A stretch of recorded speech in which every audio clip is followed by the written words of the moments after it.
نہ ہماری نماز ڈھنگ کی ہے، نہ ہمارے پاس کوئی دعا ڈھنگ کی ہے۔ کیا علی کے پاس عسکری میں اتنا حوصلہ ہے؟ میں کیا سر پہ قرآن رکھ کے کہہ سکتا ہوں کہ پچھلے 22 سال میں میری کوئی کم سے کم 2 رکعت ایک بھی ایسی نماز ہو جس میں مجھے خدا کے علاوہ دنیا کا خیال نہ ہو؟ کوئی ایک بندہ تو ایسا ہو جو زمانے کے امام کو گواہ بنا کے کہے جی میں بتانے کو تیار ہوں کہ میری زندگی کی وہ نماز ایک ایسی ہے، واجب کو چھوڑ دیں، کوئی ایسی نماز جس میں مجھے خدا کے علاوہ دنیا کا خیال نہیں آیا۔ ہماری نمازیں روح عبادت سے خالی ہو چکی ہیں۔ کھلے لفظوں میں خالق قرآن میں ارشاد فرماتا ہے نماز وہ ہے جو برائی اور بے حیائی سے روکتی ہے، اور ایسا نہیں ہو رہا۔ نماز پڑھی جا رہی ہے، برائی کی جا رہی ہے، بے حیائی بڑھتی جا رہی ہے، کیونکہ جو نماز ہم پڑھ رہے ہیں یہ وہ نماز ہی نہیں جو اس خدا کو مطلوب ہے۔ یہ برائی سے روکتی ہے نا تو نماز ہے، نہیں روکتی تو فارمیلٹی ہے، آپ فارمیلٹی پورے کر رہے ہیں، آپ نماز نہیں پڑھ رہے۔ اب قرآن کے نظریے سے ہم کیسے جھٹلائیں کہ نماز وہ ہے جو برائی سے روکتی ہے؟ ہم کس خام خیالی میں گم ہیں ہمیں بھی نہیں پتا۔ غلط فہمی سے زیادہ خوش فہمی نقصان دہ ہوتی ہے۔ میں منت کر رہا ہوں اپنی نسلوں کو فقط ایک بات بتائیے گا، صرف ایک بات جو اپنی نسلوں تک بتائیے گا، اپنے بچوں تک پہنچائیے گا۔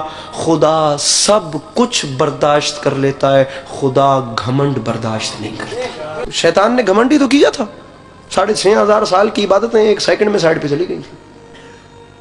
گھمنڈ تک وہ ذات برداشت۔ جناب لقمان نے اپنے بیٹے کو جو درس دیا تھا اپنی زندگی میں، اتنے بڑی شخصیت نے فرمایا صرف ایک کام یاد رکھنا، خدا کا خوف اپنے اندر سے ختم نہ کرنا، چاہے پورے کائنات بھر کی نیکیاں بھی تمہارے دامن میں کیوں نہ ہو، اور خدا کی رحمت سے مایوس نہ ہونا، چاہے کائنات آدم و عالم کے گناہ بھی تمہارے دامن میں کیوں نہ ہو۔ بہت باریک نقطہ ہے، یہاں سے یہ نہ لیجئے گا کہ میں کہہ رہا ہوں گناہگار بندہ گناہ کرے یا بندہ اس طرف چلے، مولا معاف کرے، میں کوئی گناہ کرنے کی وہ نہیں کر رہا آپ کو، لیکن مومن وہ ہے جس کے اندر خدا کی رحمت سے امید اور خوف خدا بالکل ایکول ہو۔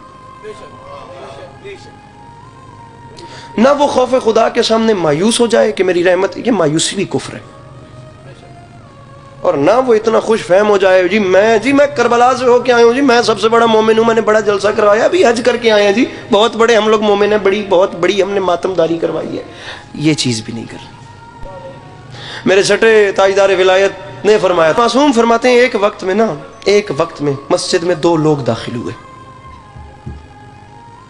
ایک عابد ایک فاسق۔ میرے چھٹے بادشاہ سامعین گرامی فرماتے ہیں فاسق اور عابد اکٹھے مسجد میں داخل ہوئے، کچھ دیر کے بعد نماز پڑھ کے جب دونوں باہر نکلے تو جو فاسق تھا وہ مومن ہو چکا تھا، اور جو عابد تھا وہ فاسق ہو چکا تھا۔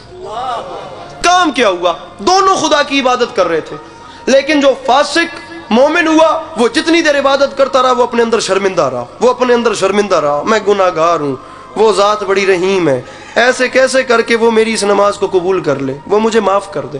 وہ اسی سوچ میں 1 سیکنڈ کے بیچ میں مومن ہو گیا، اور جو عابد گیا تھا وہ فاسق ہو گیا۔ اس کے اندر اس کی نمازوں کا گھمنڈ ہی بڑا تھا کہ یہ دیکھ رہا ہے، یہ آج آیا ہے، میں روز مسجد میں آتا ہوں، یہ آج آیا ہے، اسے پتہ ہے میرے سر پہ محراب ہے، یہ آج آیا ہے لیکن اسے پتہ ہے میں بہت لمبی نمازیں پڑھتا ہوں۔ سامعین گرامی وہ ذات کہیں بھی نہیں کہتی یہی فلسفہ استغفار ہے، وہ نہیں کہتی کہ ٹکرے مار کے استغفار یا توبہ توبہ توبہ بولو۔ وہ فرماتا ہے تو جتنا بھی گناہ گار ہے نا، میری بارگاہ میں آ کر ایک بار ایسے صدق کے دل سے صرف پشیمان بھی ہو جانا، میں تجھے معاف کر دوں گا۔